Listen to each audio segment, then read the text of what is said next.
Hello, everyone. Welcome to another episode of Eye of the Storm Astrology. So, today I'm going to be doing a chart breakdown of today's chart. So, that's July 4th, 2023, and looking at some very interesting placements going on. So, there's quite a lot going on in the world at large, and a lot of these placements and transits that are currently happening definitely are indicators of some very big information and things that are coming out, things that are going to be revealed. So I'll go ahead and be diving into the chart today, and I'm going to be putting some special focus on certain planets, Saturn being one of those, but we're also going to look at the placement of Sun and where it's at, because it definitely is showing some interesting things in regards to certain types of information that's getting exposed. So let me go ahead and share my screen here, and we will start diving into this. And if anyone has any questions at any time, feel free to put them in the comments, and I will periodically check those to make sure I'm not missing anything. So to start off, this is today's chart from a little bit before 3 o'clock today when I made this. So some very interesting things that we can see going on here. First off, the ascendant being Chitra Nakshatra. Chitra Nakshatra, as I've spoken about before, can deal with things that start from a place of irritation or frustration, but can eventually end up becoming a jewel, a gemstone, or something that is worth a lot of value. And then K2, the south node of the moon, being right here on the Lagna, on the ascendant, and it's in Swati Nakshatra. Swati Nakshatra is one that is all about communication, and especially honest communication. Now, it's ruled by the north node of the moon, Rahu. So we definitely see a strong effect of both the south node being here in Swati and then Swati being ruled by Rahu. There's going to be a strong effect of both of the nodes here. So there's going to be something in regards to communication and things that have been hidden, things that have been shadowed or used to pull the veil over people's eyes. These type of things are going to be getting revealed now. People are going to actually be able to come across the information that they intuitively knew was already there, because K2 can represent our intuition. It's in the Vedic mythology, K2, the south node of the moon, is a headless body. So he doesn't have a head, but he does have a heart. So he's an intuitive type of intelligence. Whereas Rahu, the north node, he's just that floating head. So he's a mental type of intelligence. Both are valuable in their own way. Now we can also see that Saturn here is in the nakshatra of Satabhishak, in the sign of Aquarius and in the 5th house. And Saturn is also retrograde. So a few very interesting things to see about this. First off, the fact that Saturn is in the sign of Aquarius. So let's be, very clear with where that actually is. I actually went and took a screenshot today to specifically show people that Saturn is in the sign of Aquarius, because, we will see people saying Saturn is in Pisces now. I'm going to show you why that cannot actually be true at the same time. So one, the planets can't be in two places at once. So here's a screenshot from an app I use to track the movement of the planets. And if we see here, we see the sign of Aquarius. Now we see Saturn is not exactly not quite exactly halfway through Aquarius. It's just a little bit under. So if halfway through a sign is 15 degrees, this is going to place Saturn around, 12 degrees or somewhere in there. Okay. So very clearly it's in Aquarius. There's not two fish here. So Saturn is not in the sign of Pisces. So if you're making your interpretations, or you're basing your ritual or the way you're working with Saturn off of that, unfortunately, you're not doing something that's actually going to help you, because you're not working with the correct energy. So why would this be a specific example that matters? Well, one, Saturn is a planet that brings a lot of pressure. So whenever we're working with it, we want to make sure we're working with it correctly. Now, what happens if we move Saturn? How is Saturn going to be different energy, a different expression when it's in the sign of Pisces versus sign of Aquarius? Some very obvious things that we can see.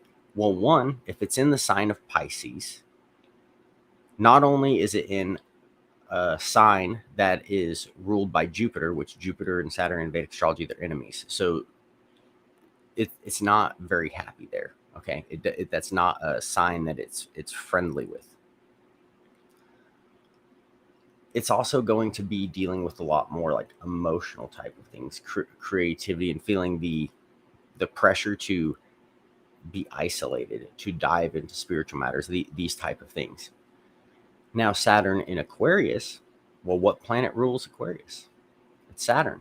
Aquarius is Saturn's Mula-Trikone sign. This means that this Mula-Trikone means this is where the planet, its qualities really get brought out. It is the external or the masculine expression of Saturn, and it's associated with the element of air. So Saturn in Aquarius is a masculine external expression of Saturn, and it's associated with this element of air. Very different energy than as if Saturn was in Pisces, which is an internal expression of the planet Jupiter, and it's a feminine sign. It's completely opposite, right? This is why the correct calculations matter, and people can say all they want that they don't, but it's just a fact. It is an absolute fact that a planet cannot exist in two places at once. So you can go look at the sky, just like this screenshot that I just put up here. I'll put it up again, and we can see very obviously Saturn is very clearly in Aquarius. Okay, sorry to rant on that, but this is something that, as I give people rituals, as I do things, sometimes people want to identify with the tropical system because they're familiar with it and they haven't really taken the time to study the Vedic. That's not going to work. It has an effect. If you create a ritual based off of the wrong placement and you use the wrong stone or you use the wrong mantra, that can actually have an ill effect on your life. So there's a reason why I stress on making sure that the calculations are accurate, because I want people to have the proper effect from the ritual and the things that they're doing, so they don't go actually messing up their life and doing something that they don't realize that they're doing by working with the wrong ritual or things like that. As well as if you're making a psychological interpretation using astrology, we have to understand that astrology is based off of astronomy. And astronomy is a science. It's a mathematical science. So we need to start with the right map so we make the correct interpretation.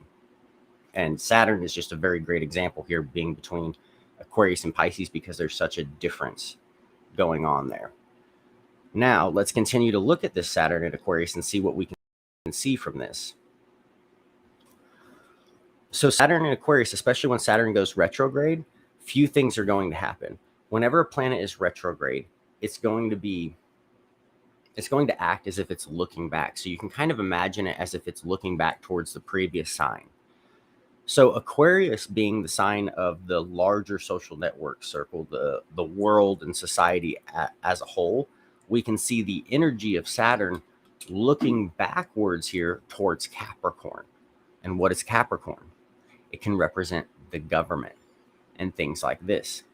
So we can actually see that there is criticism from society as a whole, criticizing governments for the actions that they've taken, lies that they've had, things that they've hidden. And because Saturn's retrograde, it's a critical thing. People are wanting to put the pressure onto these systems of authority that have falsely placed themselves in positions of power and exploited people and taken advantage of them. Now, Satabishak, the nakshatra this is a nakshatra that it's associated with, known as the 100 healers, but it also is associated with like having 100 eyes. In other words, it's a nakshatra that is all about gathering lots of information, and it's information that can end up being used for healing later on. So part of the healing process is first identifying the problem. So society as a whole right now is going through a process of looking back and observing things and identifying the problems with our systems of structure and organization and control that we've had within our society. Another really interesting thing that we can see here with this is injustices being exposed, because Saturn is cosmic law, and Aquarius is a sign that is it. If you want to have a sign that would summarize what it would mean to be a humanitarian or somebody that really wants to work for the benefit of society, Aquarius is that sign.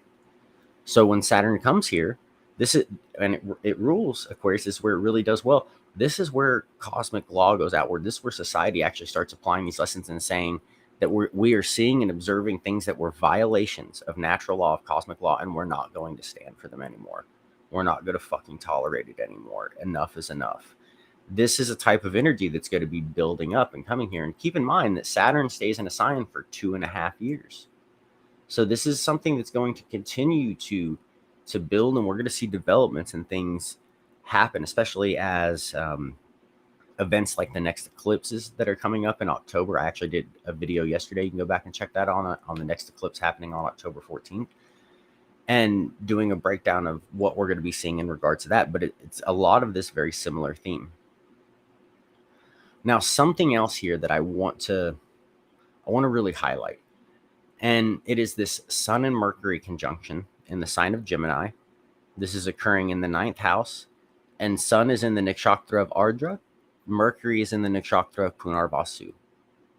So Ardra is symbolized by the storm or the teardrop.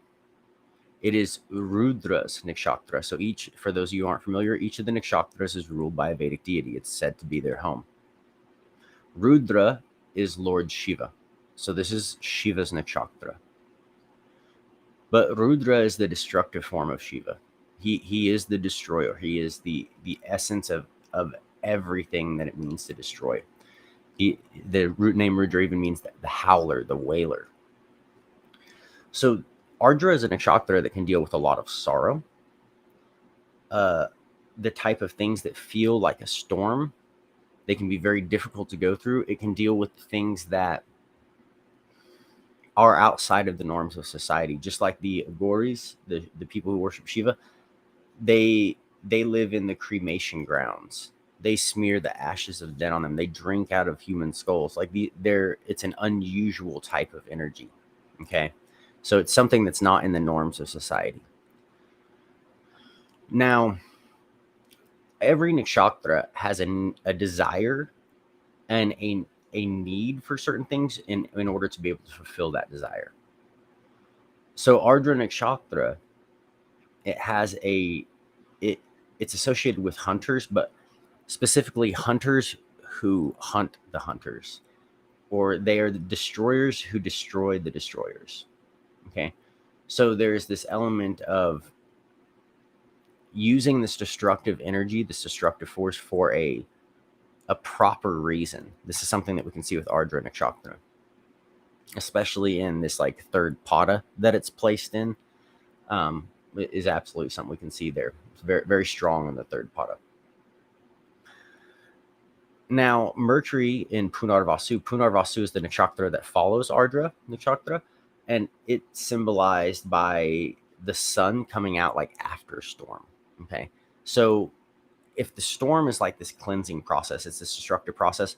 Punarvasu is that energy that you feel like when you go outside after it rains on a spring day, and like the air is all clean and it's refreshed and the sun's shining and the birds are chirping and it's just that really good, refreshed, clean energy. That's Punarvasu, and it has this theme of coming again and again. It's a nakshatra that is all about repetition. People that are Punarvasu natives or have it strongly in their chart, they'll notice there's theme in their life where they'll have to repeat things again and again. Okay.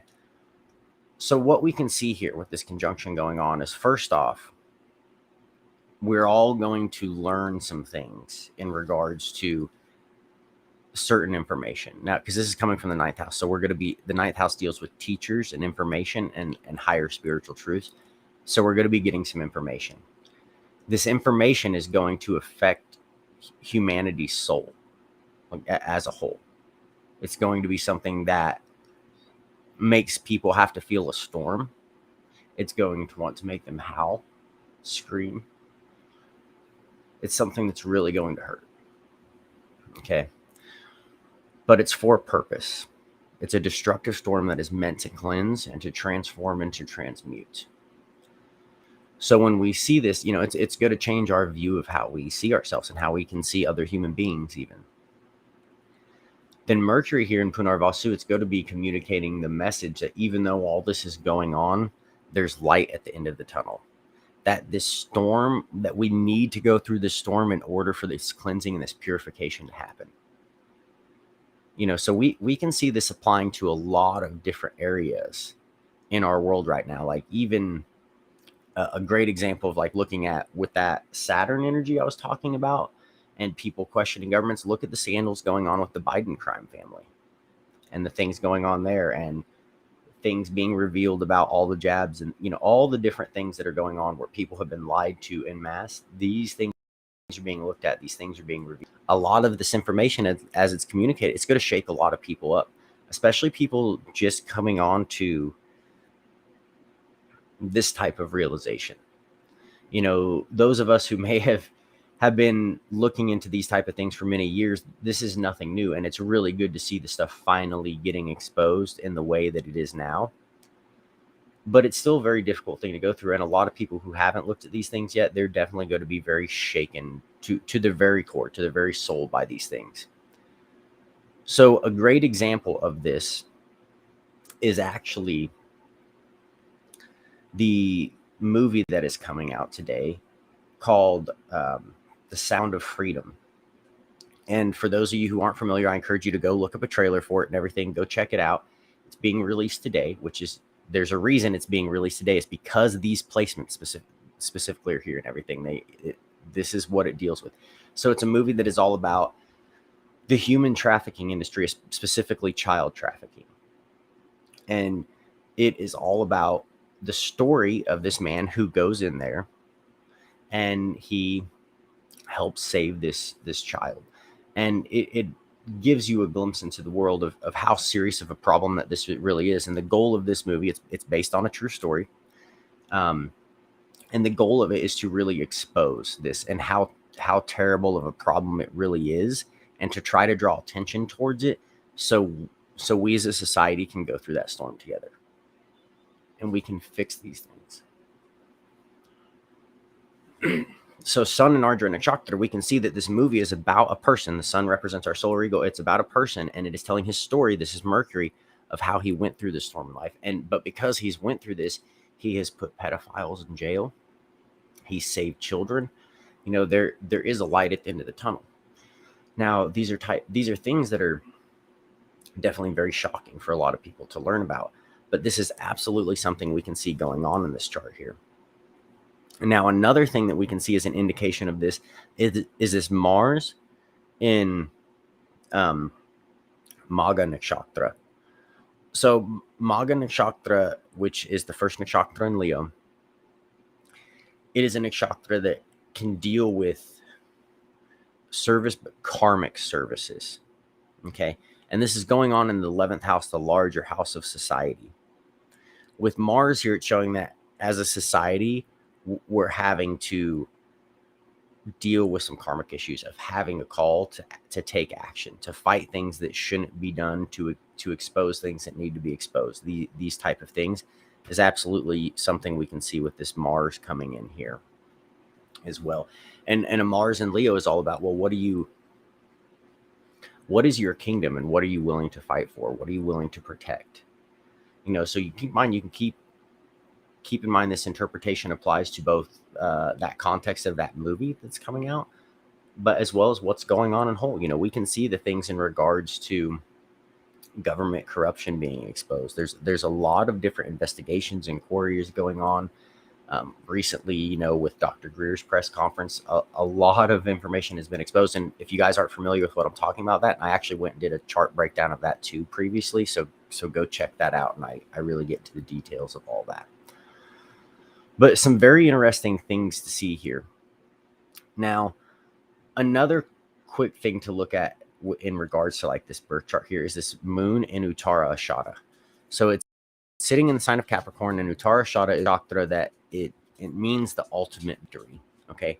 So moon being here means that like people, moon is our mind, our emotions, and we're going to be dealing with some Capricorn type of energy. We're going to be dealing with looking at how organizations, governments have facilitated these type of things that have violated people in massive amounts of ways, variety of ways. And we're going to be looking at those things. And the moon is not going to be happy having to deal with this type of energy. because it's a very serious energy. The moon has to be, instead of being watery, it has to get grounded. It has to come down to earth and deal with real issues. But Uttara Shada Nakshatra, that is the ultimate victory. So what it shows is that collectively the information and the things coming out, the impact of the information that's coming out and being exposed today ultimately will have an effect of us collectively as human beings in having some sort of victory of the mind, some sort of victory of the emotions, where we can actually feel like we came from a place of the heart, because this is also happening in the fourth house. So this is the moon's original house that it rules. It's midnight. It is receiving its full directional strength here. So this is a very, very strong moon, even though it's unhappy because it's in the sign of Capricorn. But that just means it's going to have to focus and get to work and be serious about shit. And these are issues that are very, very serious issues. Now, something I want to also look at here is our divisional chart of the D10 chart, the great success and the fame of this, because what we can see is if we're wanting to judge this movie and how well it's going to do, or judge how well a lot of these inquiries that, how things are going to play out in regards to stuff, this D10 chart of success is very useful. For those of you who aren't familiar, the D10 is one of the Varga charts, or the divisional charts. In Vedic astrology, we don't just have the birth chart. We have an option for many different charts, for anything from marriage, career, jobs, past life karmas. We have specific charts for different things. So we can really look. It's like being able to look under a microscope at something more deeply. So very, very quick thing here is we can actually see that the moon in Scorpio here in the Lagna, technically in this Navamsha, moon becomes debilitated because in Scorpio. But what's that mean? Is that it just means that this ultimately is going to lead to a major transformation for the mind of society. That they're going to be dealing with the Scorpio type of energy, which is occult things, hidden things, secret things, things that can be very inwardly kept, secrets, aggression. These are all things and themes that can come up with Scorpio. So moon coming here means, like, collectively people's minds are going to be challenged, are going to go through some emotional turmoil as they process these type of things. But we can also see that Jupiter is over here in Virgo in the 11th house. So Virgo is all about healing, and Jupiter is the guru. So we're going to have lessons in regards to healing as a society that come from this. We can see that Mars, and I'm just doing this very quickly so this doesn't go like too terribly long or anything here. If anybody has any questions, I'll ask them, and I'll check again in a minute to make sure I address any of those. But we can see Mars here is also in Leo again. So it's in Leo in the birth chart as well as in the D10. And it's in the 10th house, which is the house of fame, what we're known for. So this is, a huge area to study if we want to see the success of how this movie is going to do. This is an area that we'll want to look at for it. Mars being in Leo becomes very strong. Fiery planet in a fiery sign. It's like becoming the warrior king, like that king that's actually willing to step out onto the battlefield here. And anytime a planet is in the same sign in both the birth chart and the divisional charts, it's what's known as Virgotama. So when a planet is Virgotama, it means it becomes stronger, because the essence of that planet has stayed the same throughout different charts. So it's not going through as many transformations. It's really honing in on that energy. And the more time it spends in that specific time, in that specific energy, the stronger it gets, because the more mastery of that it has. Does that make sense? So seeing Mars here in the fifth, definitely things that are going to upset people. It's going to get them fired up, and people are going to want to do something about it. It's going to inspire a lot of action. People will want to take action and to fight for things that they really care about. We can see here Saturn retrograde with Rahu and Gemini in the 8th house. Hidden things being exposed in regards to violations of cosmic law, the pressure coming out, communication, all of this stuff is going to be exposed. These are big themes that we're going to see coming out here. And there will be some duality to that communication. There's going to be some people wanting to deny it, say it's hype, it's a conspiracy theory, these type of things. But there will also be just as much on the other side, and I think more so on this one, people really seeing it for what it is, because this is, human trafficking, child trafficking. This is not anything new. We're all familiar with Epstein Island and it's no secret what is going on. Okay, but now the things are becoming even more exposed, and I think it's in a way that is going to be very impactful for people because it allows them to hone in on a particular story, and when you do that, it can become very personal. So I think it'll be a very impactful thing for people to be able to check out. Mercury here in Capricorn in the third house of communication. Obviously, communication about serious things, serious matters, things that are going to make us want to reflect internally, and we're going to feel that pressure internally of Saturn. So the hidden things that Saturn and Rahu are exposing over here in the eighth house, we're going to all as a collective, we're going to feel those internally. We're going to have to question ourselves, have internal conversations with ourselves. Uranus being here means we can look at things in a new way. So a lot of people are going to be having their worldview shaken up and reviewed and looking, and it's not going to be a fun process, but it is a necessary process. So that's some quick analysis here of what we see going on in the chart today. So I definitely encourage people to go ahead and go check out, look up the trailer for that movie, and that movie's coming out today. And they even had I was listening to an interview with Jordan Peterson earlier where he was interviewing the people making the film. And they even have it set up to where those of you who can donate, you can go donate to help pay for someone else's ticket to see it. And those of you who can't afford a ticket, if you still want to see the movie, can go to their website and you can go claim a ticket for free to make sure that you can go see this movie, because it is something very important for people to be able to get into. And I think this is a very appropriate thing for it to come out on a holiday like today, where if people are focusing on freedom, we should really, as a human society, focus and look back on all those who aren't actually free and try to do something to resolve that. So I hope you guys found this analysis very useful. And let me check comments here, make sure we don't have any comments.